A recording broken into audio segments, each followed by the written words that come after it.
तो हेलो दोस्तों, तो कैसे हैं आप लोग। उम्मीद है कि आप सभी लोग ठीक ही होंगे।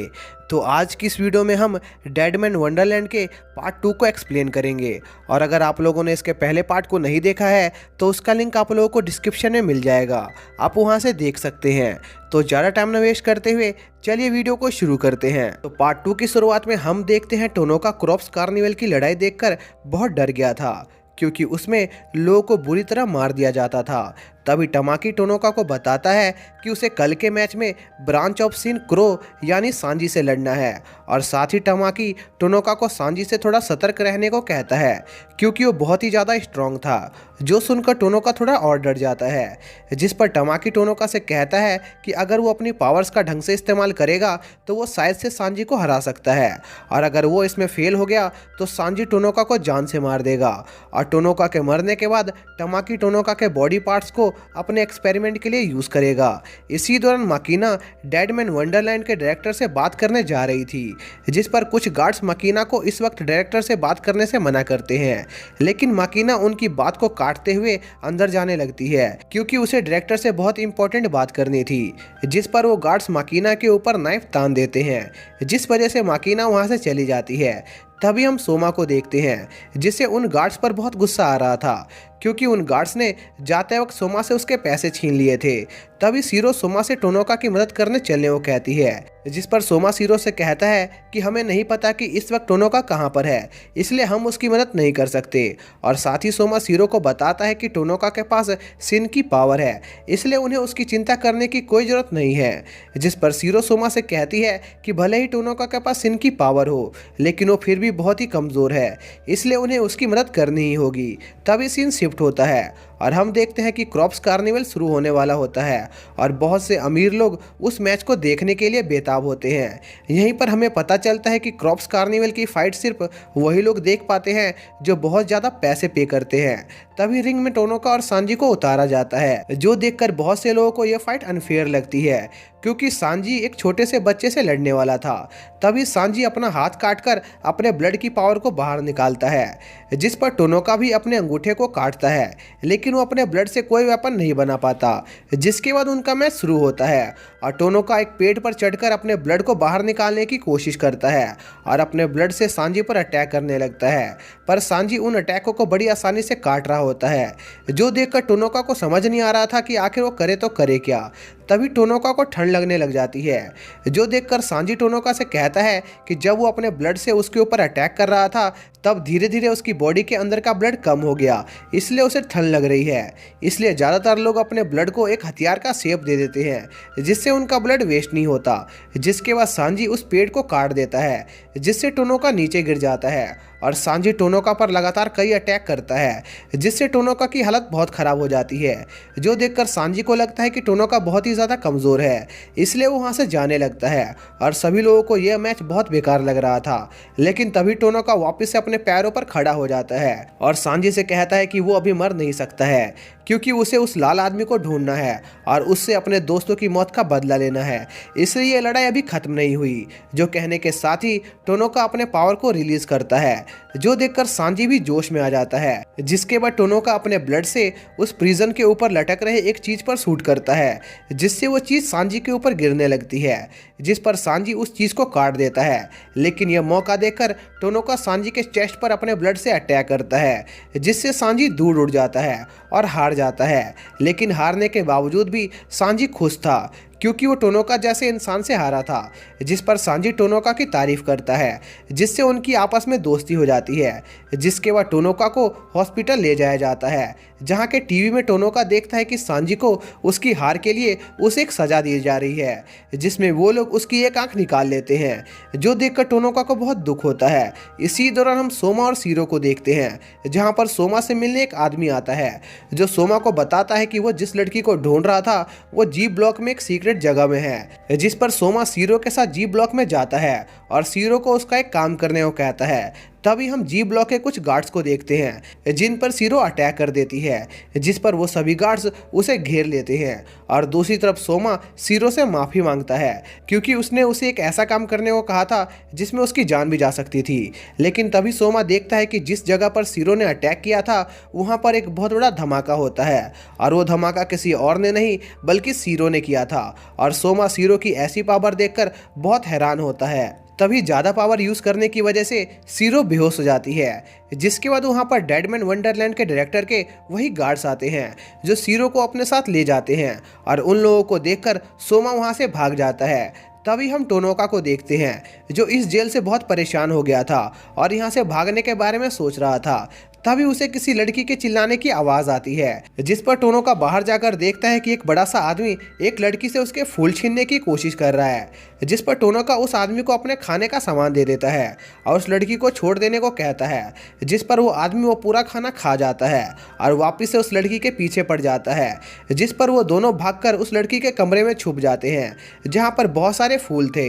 जिसके बाद टोनोका उस लड़की से पूछता है कि आखिर वो यहाँ पर कैसे आई, जिस पर वो लड़की बताती है कि रेड होल के हादसे में उसकी मम्मी की डेथ हो गई थी, जिस वजह से उसके फादर पागल से हो गए और उसके बाद उसके फादर उसे बहुत मारने लगे। लेकिन एक दिन जब उस लड़की के फादर उसे मार रहे थे तभी उस लड़की की पावर जाग गई और उसने गलती से अपने फादर को जान से मार दिया, जिस वजह से उसे सजा मिली।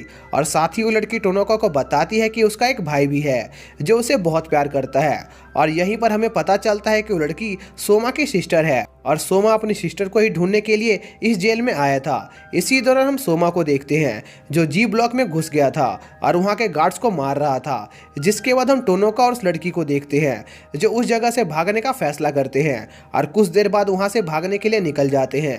तभी जी ब्लॉक के कुछ गार्ड्स उन्हें पकड़ लेते हैं जो असल में सोमा को ढूंढ रहे थे, लेकिन वो टोनोका और उस लड़की को छोड़ देते हैं और उन्हें बताते हैं कि कल उन दोनों को क्रॉप्स कार्निवल में आपस में लड़ना है।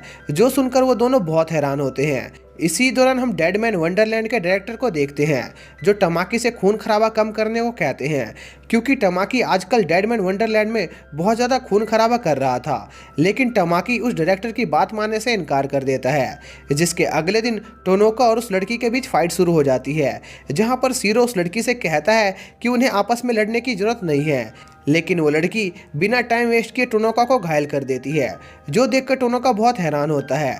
तभी वो लड़की टोनोका को बताती है कि कल उसने उसे बेवकूफ़ बनाया था, जो सुनकर टोनोका को गुस्सा आ जाता है और वो उस लड़की पर अटैक करने वाला होता है। लेकिन तभी वहाँ पर सोमा आ जाता है जो टोनोका को उसकी सिस्टर पर अटैक करने से मना करता है, जो देखकर टोनोका समझ जाता है कि वो लड़की सोमा की सिस्टर है।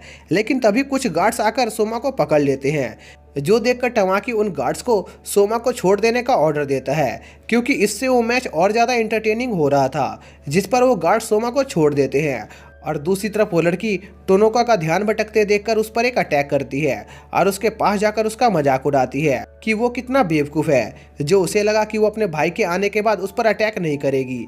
जो सुनकर टोनोका को गुस्सा आ जाता है और वो उस लड़की पर अटैक करने वाला होता है। लेकिन तभी सोमा टोनोका को ऐसा करने से मना करता है और अपनी सिस्टर से कहता है कि वो जानता है कि उसके फादर ने उसके साथ कुछ भी गलत नहीं किया था, बल्कि उसने जानबूझकर उन्हें मारा था। जो सुनकर उस लड़की को गुस्सा आ जाता है और वो अपने भाई को पकड़ लेती है और सोमा को अपने डिफेंस की तरह इस्तेमाल करने लगती है, जिस वजह से टोनोका उस लड़की पर अटैक नहीं कर पा रहा होता। लेकिन वो लड़की टोनोका को अपने अटैक से घायल कर देती है, जिस पर टोनोका एक प्लान बनाता है और अपने ब्लड से उस जगह के दीवारों पर अटैक करता है, जिससे वो अटैक रिफ्लेक्ट होकर उस लड़की को लग जाते हैं, जिससे उस लड़की को गुस्सा आ जाता है और वो टोनोका को पकड़ लेती है और साथ ही अपने भाई के बारे में बुरा भला बोलने लग जाती है। जो देखकर टोनोका को बहुत गुस्सा आता है और वो उस लड़की के पास जाकर उसे एक हेडबट मारता है, जिससे वो लड़की हार जाती है। जिसके बाद वो लोग टोनोका से उस लड़की को मारने को कहते हैं, पर टोनोका उस लड़की को मारने से इनकार कर देता है। जो देखकर सांजी भी टोनोका के इस डिसीजन से काफ़ी खुश होता है। इसी दौरान हम डेडमैन वंडरलैंड के डायरेक्टर को देखते हैं, जिन्हें टोनोका से बहुत ज़्यादा उम्मीदें थी, क्योंकि उन्हें टोनोका आम सीन होल्डरों से थोड़ा अलग लगता है और हम देखते हैं कि उस आदमी के पास सीरो होती है और साथ ही उस आदमी के घर में एक फ़ोटो होती है जिसमें सीरो और टोनोका साथ में थे, जो देखकर हम समझ पाते हैं कि सीरो और टोनोका एक दूसरे को बचपन से जानते हैं और उस आदमी का भी टोनोका के साथ कोई रिलेशन था। तभी सीरो जाग जाती है, जो देखकर वो आदमी किसी अनजान वजह से सीरो से लड़ने लगता है और उस आदमी के पास भी सिन की पावर्स होती हैं। जिसके बाद हम टोनोका को देखते हैं जो सोमा से मिलने आता है, जो अपनी सिस्टर का ध्यान रख रहा था। तभी वहां पर एक अर्थक्वेक आने लगता है जिस वजह से सोमा के बहन के ऊपर कुछ सामान गिरने वाला होता है। लेकिन तभी सोमा की सिस्टर जाग जाती है और वो देखती है कि उसके भाई ने उसकी जान बचाई है और वो इसमें घायल भी हो जाता है, जो देखकर सोमा की सिस्टर समझ जाती है कि सोमा उसे बहुत प्यार करता है, जिस पर वो लड़की सोमा की मदद करती है और अब धीरे धीरे उनका रिलेशन वापस से ठीक हो रहा होता है और टोनोका उन दोनों को अकेला छोड़कर वहां से चला जाता है। इसी बीच टोनोका को उसके पास्ट की कुछ मेमोरीज याद आती है जिसमें वो देखता है कि वो और सीरो बचपन में बहुत अच्छे दोस्त थे। तभी हम सीरो को देखते हैं जिसने उस आदमी को बुरी तरह घायल कर दिया था, जिसके बाद सीरो वहां पर मौजूद एक सूट पहन लेती है, जो देखकर वो आदमी सीरो को हैश्ड एग नाम से बुलाने लगता है। इसी दौरान हम टोनोका को देखते हैं जो कहीं जा रहा होता है। तभी उसकी मुलाकात सांजी से होती है, जिसे देखकर टोनोका थोड़ा खुश हो जाता है, लेकिन साथ ही वो सांजी से माफ़ी मांगता है क्योंकि उसकी वजह से उसकी एक आंख चली गई थी। जिस पर सांजी टोनोका को इस चीज़ की फिक्र न करने को कहता है क्योंकि यह सब उसके लिए आम बात थी। जिसके बाद टोनोका वहाँ से चला जाता है और सोमा के साथ कुछ ढूंढने लग जाता है। तभी सोमा टोनोका से सीरो के बारे में पूछता है कि आखिर वो उसे कैसे मिला, जिस पर टोनोका कहता है कि वो सीरो को बचपन से जानता था, लेकिन वो किसी वजह से सीरो के बारे में भूल गया था, इसलिए वो सीरो से मिलकर उससे माफ़ी मांगना चाहता है, पर उसे पता नहीं था कि अभी इस वक्त सीरो कहाँ पर है। जिस पर टोनोका सोमा से सीरो के बारे में पूछता है कि सीरो अभी कहाँ पर है, पर सोमा टोनोका से झूठ बोल देता है कि उसे नहीं पता कि सीरो इस वक्त कहाँ पर है। इसी दौरान हम टमाकी को देखते हैं जो अपनी डॉक्टर से पूछता है कि क्या वो उसके लिए रेड होल के क्रिस्टल बना सकती है, जिनकी मदद से वो टोनोका जैसे और लोग बनाना चाहता था, लेकिन वो डॉक्टर मना कर देती है क्योंकि उनके पास अभी ऐसी टेक्नोलॉजी नहीं थी। जिसके बाद हम टोनोका को देखते हैं जो सोमा के सिस्टर से मिलने आता है और उसे पूछता है कि क्या उसे उसकी हार की पनिशमेंट मिल गई, जिस पर वो लड़की कहती है कि उसे अभी तक कोई पनिशमेंट नहीं मिली है, लेकिन जल्द ही उसे भी उसकी पनिशमेंट मिल जाएगी। जिस पर टोनोका उस लड़की से पूछता है कि क्या वो उसे किसी तरह इस पनिशमेंट से बचा सकता है, जिस पर वो लड़की बताती है कि इसके लिए बहुत सारे कास्ट पॉइंट्स लगेंगे।